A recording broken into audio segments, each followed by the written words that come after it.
Good morning mga chuy. Kumusta? Unta magmalipayon ra ka. Ayaw pagpadala sa problema ha. Bunal ra. So karong adlaw mga chuy, magparinyo ditas tong motor no kay in case og nay mga get og rides makauban jud ta. Di kita magpabilin mga chuy. So bago rita mula ko mga chuy no, magpa-cute dita res dala no para kondisyones magpares.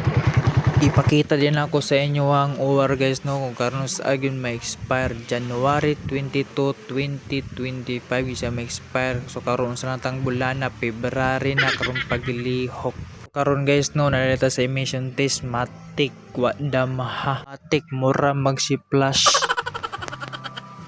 So dire ni may bawaan mga chuy no kung stock ba jud nimong motor. So di gyud dapat madlo kay stock man jud na tong motor no. So far so good, wala man dyan nakita sa system nga naon sa batong motor. So stock is good. 1,100 di akong nabayaran rin mga chino dala sa insurance. So nanatas rin sa LTO matik na po wa damhan abot rig pinakalit. While nagpaabot tas mahuman na ang rehistro magpa-cute sa diri sa kilin no kay marag nindot man ang view makaputi ba. Kumana ba yung rehistro diya mura ra magitik so wala na ko gipakita no kung pila na bayaran ako sa cashier no kay kapay na mo video for storage na akong cellphone. Kumunong sa sakilin no para magkaon kay gusla naman kaon para dili ma brother.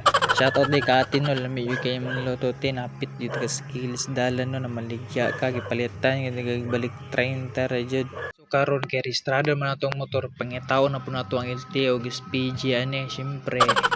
Mga gito guys dia PM lang ko. Sige mawala to kapoy nag-edit. Bye bye.